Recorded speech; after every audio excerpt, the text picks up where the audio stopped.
Hello everyone, we're back. Ghostpia, this is the next part. Let's go. My name's Kitamari, and we're continuing right now. With that thought in mind... Oh, whoops. Sorry about that. A familiar girl drops a cardboard box, which makes that distinct plop characteristic to cardboard. She looks this way, not at me, but through me, as if looking into the past. Just checking. Okay. She is afraid. Even someone as dense as me can tell that.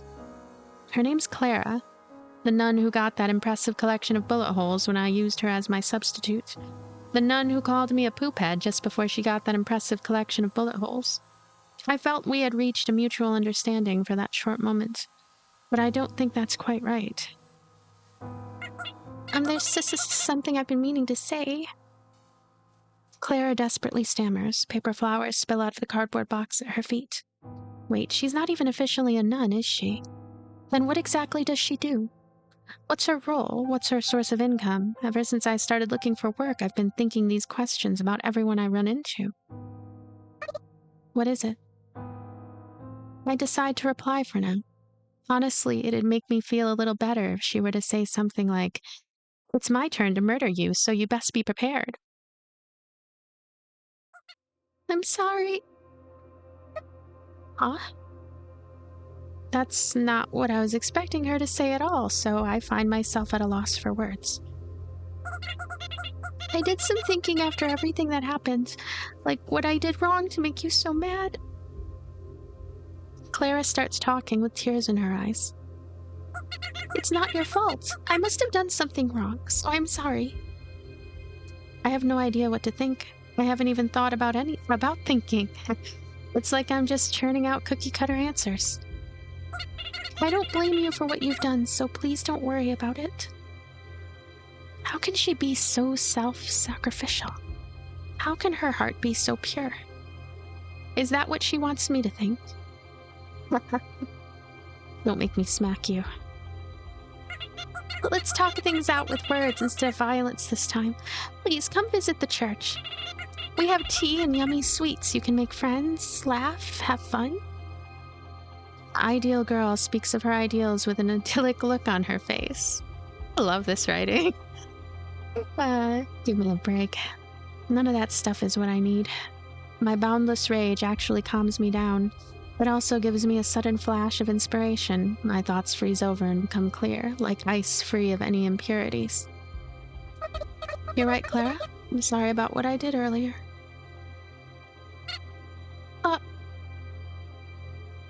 I hug Clara. Her body stiffens for the first few seconds, but she relaxes soon enough. Clara's small and smells like a sweet-scented candle you'd buy at a cozy general store. For now, I wipe the snow off my hands on the back of her coat. I'm so relieved to hear you say that. Let's be friends from now on. I act out the cookie-cutter answer she wants to hear. It's as if there's no Sayako, nor Clara here. It's as if we're just actors acting out an ideal script in the center of the plaza. I'm so happy. My love finally got through to you, right? Yes, that's right, Clara. By the way, I'm in a bit of trouble now, you see? Oh, I can help. I thank her and let go, ending our embrace. The sweet smell fades into the distance, giving my lungs a bit of relief. You see... I place a hand on Clara's shoulder and give her the most troubled look I can muster. Just a second. All right. I peer into her pale eyes and establish firm eye contact. Her role here is a pitiful person in need of help, and your role is someone who can give me that help. You understand? It's about money, you see. Money?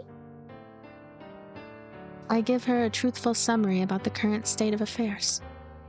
I make sure to highlight how Yoru's being unfairly treated like a slave at her job, and I don't forget to mention how she's being subjected to casual violence. I firmly emphasize those 2 points. No way! Poor Yoru! So I want to help Yoru pay her debts, but it's too large of a sum for me alone. I put more force into my grip on her shoulder. I try but fail to cry on command. It was worth a shot, though. All right. I gotta get that one too. So help me pay for half so we can reclaim Yoru's freedom. I think I pulled it off. Huh? You're my only hope. I squeeze out the most pitiful voice I can muster. I need you. Keep going. You're the only one I can talk to. More.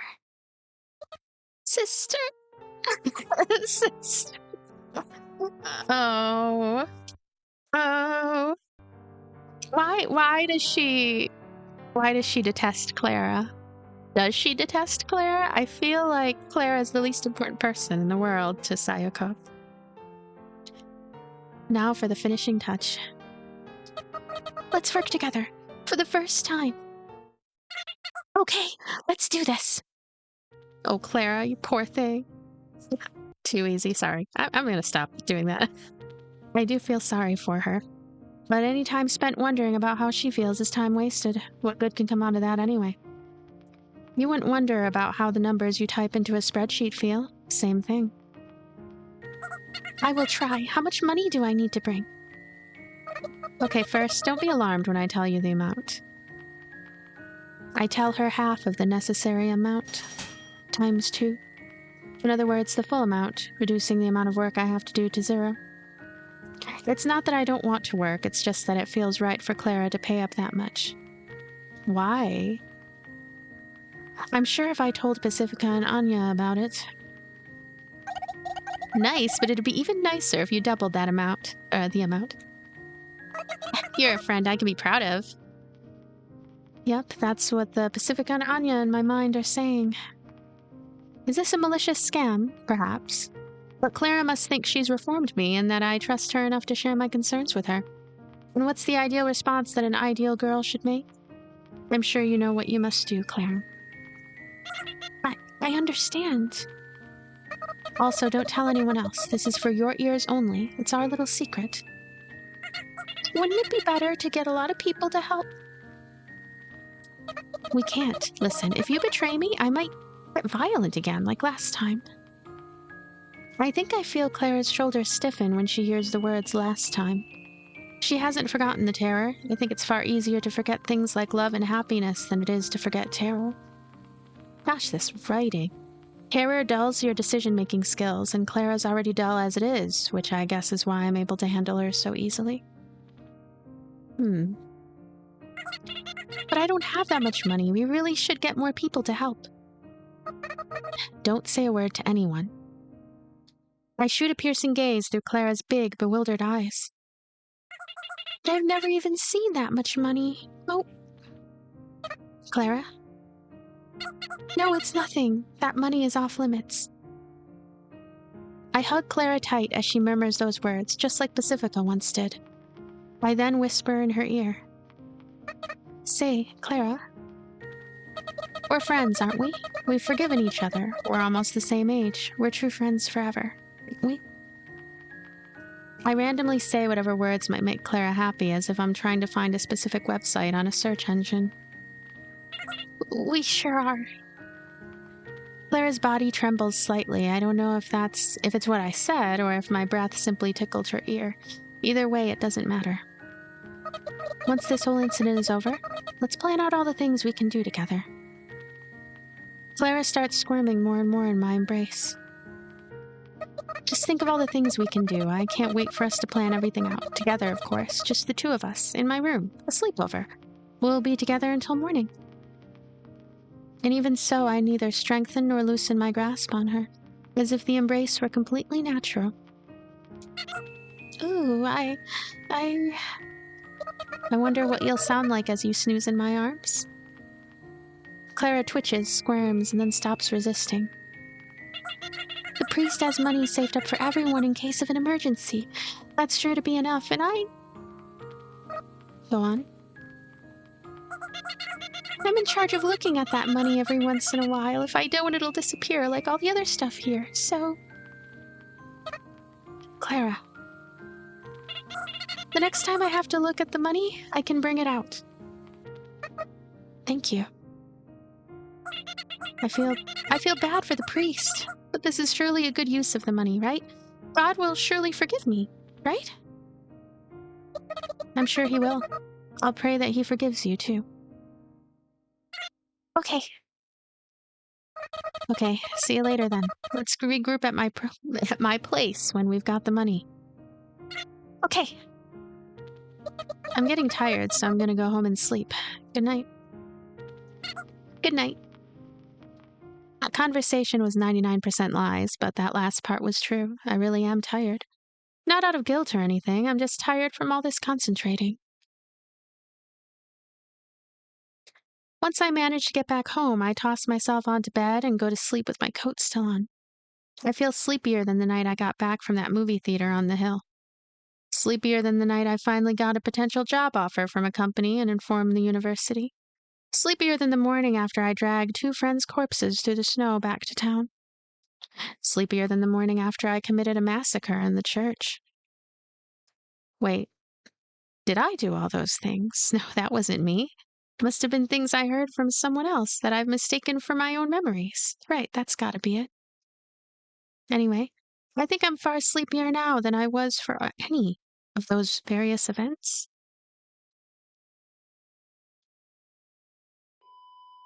When the doorbell rings, the 3 of us packed into my room get excited. The 3 of us packed in my room get excited.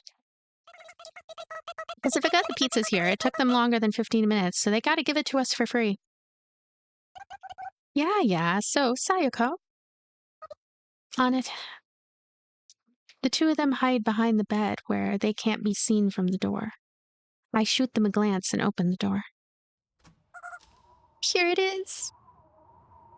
She looks cute, though. Clara's standing there with a glimmer in her eyes. They're glimmering a little too much, actually. It's not like her. I guess her body must be all riled up from the naughtiness of betraying her people.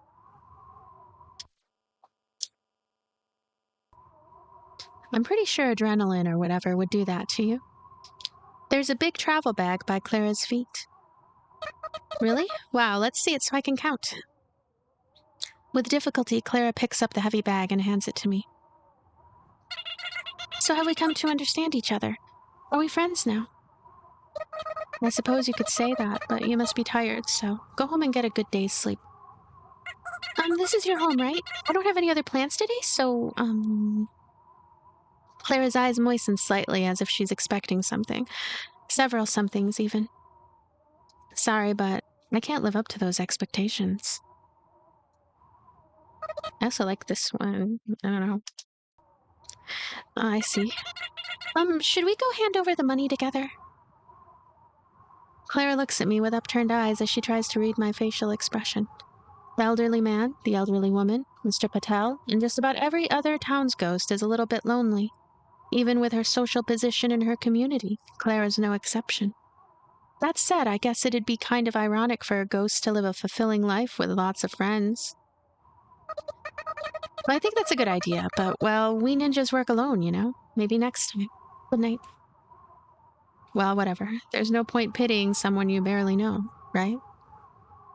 For just a moment, I think about what'll happen to her standing now that she's handed over her community's money to the enemy. Her standing. She might lose her position as everyone's beloved nun in training. Oh well. I think about it for just a moment, and then I shut the door. Sorry. I hear cheering from behind me. That was some real rock and roll stuff there. You totally broke her spirit. I give you 10,000 out of 100 points. 10,000 out of 100 points. That's 1,000 times more than the maximum score, Teach. It's 100 times more, you absolute poop head. I might need to get water. Was that okay? That was an absolute garbage move, I'd say. But it's Clara we're talking about, so... Exactly. Sorry, not sorry. Yep. I needed to muster up a lot of courage to open up to Pacifica and Anya about this whole thing, but they accept my decision without judging me. After strengthening our bond over our shared malice towards Clara, We're in a completely celebratory mood. It's a total victory for the type of women who love seeing cute girls loved by everyone fall flat on their faces. Thanks, you two. Don't mention it, all we did was watch. It's probably been about a month. Calendars don't exist in this town. I don't know if it's because of that, but the very concept of time is ambiguous in this town. We all pretty much decide things with relative terms like today, tomorrow, tomorrow's tomorrow, and tomorrow's tomorrow's tomorrow, and so forth, I suppose. But it seems that even in a town like this, the concepts of past and future vaguely exist. However vague time may be, it definitely took time for Clara to gather the money and for the three of us to get together again like this. And using that time to walk around inanimate plays isn't a good way to spend it. I'm sure that girl would be much happier to live her time freely. Alrighty then, time to go slam that cash in the old hag's face. Gotta get back to work though. You'd better. Still waiting on those goods. I know, just give me a bit more time. Pacifica and Anya part ways at the entrance to the apartment complex. I'm the ninja of justice who will save Yoru. On the way to Yoru's workplace, I murmur conceited one-liners to myself. I'm just that elated right now. So elated I forget to pay attention to my surroundings.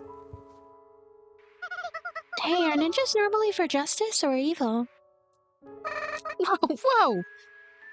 So distracted I forget to even consider the fact that the town's small enough that Yoru might be nearby on one of her pet play walks and hear me murmuring to myself.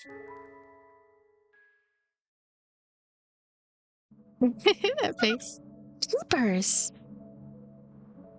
This is a very unattractive drawing. We're gonna have to screenshot it. Okay. People don't say jeepers when they're surprised these days, you know. Well, I've just got a lot on my mind considering I heard concerning news that my former roommate bamboozled a girl into embezzling an organization's funds. Oof. She's joking. Yoru giggles before collecting herself enough to continue. But thanks, I'm happy you went to such lengths for me. She smiles at me. That alone is enough to make me feel like it was worth the effort. So should we go pay the money now? Well, you see, that money's not enough anymore. You know, I like Clara, and I don't know how I feel about Yoru. It turns out I'm kind of a klutz. See, I broke some dishes, wasted some seasonings, and killed Biscuit. Remind me who Biscuit is again? One of the poops. Miss Margaret demanded compensatory damages, I think, and so that's more money added to my debt. No way. What a scumbag employer. No, it's far beyond that. She's just abusing and exploiting her. I've blown my lid at employers who require punching out during breaks, but this is on a completely different level. The only thing you can do at a workplace like that is to get as far away from it as possible. Yoru doesn't belong in that house. I'm reminded of that fact. It might seem like she has no other place to stay besides that house, but that's not the entire truth. I understand. In that case, allow me to ask a hypothetical question. What would you think if someone wanted to live with you? I'd be happy, but I can't leave the place where I'm at right now. Why not? Oh, I like this picture too. I like all the pictures. I feel like I could have done a better why not. I don't know. I feel like an emotional why not, a less emotional why not? I don't know. Without thinking, I grab Yoru by the collar and bark in her face. There's no possible way you can be happy somewhere where you're neglected, exploited, and abused. That lady's been truly alone this whole time. She's so sad. Sure, she's incontinent, she stinks, and she makes no sense, but I think I can understand why she turned out that way. Oh. You think you can fix that person? No, I don't think I can fix her, but even if I can't heal her, maybe I can alleviate her pain. In that sense, I don't think it's entirely meaningless for me to be here. It doesn't solve anything. Now, instead of having one unhappy person, we've got two. There are tons of unhappy people. What difference does one more make? That's not the point. I don't think it's a bad idea to confront sadness rather than pretend that everything's okay. That's why I think this town is a good place. Is that why you came to this town, Yoru? Is that your goal? I don't have a goal. Just like you, Sayoko. But I do. You have a goal? Yeah, and that goal is to live with you back in that room. We're ghosts, hollow specters. We're so empty we often lose sight of the very fact that we are ghosts. To live with you and grumble about my cramped bed, and to meet up with friends every now and then to joke around like idiots. And if I'm hollow, then I'm free to fill the void with whatever the hell I want. But you just... I can even fill the void with downright lies if I see fit. I gently place my finger on Yoru's forehead. That's right, I just made up that goal on the spot. I also made up your name on the spot, so it's a little too late to sweat the small stuff like that, you know? Yoru smiles awkwardly and giggles as if she can't find a reason to argue with me there. Looks like you finally admit it now, huh? Yoru copies me and places her index forehead on my forehead. My forehead as well. Index forehead, yes. Index finger. Okay. If I tell you to get down, okay? Oh, new environment.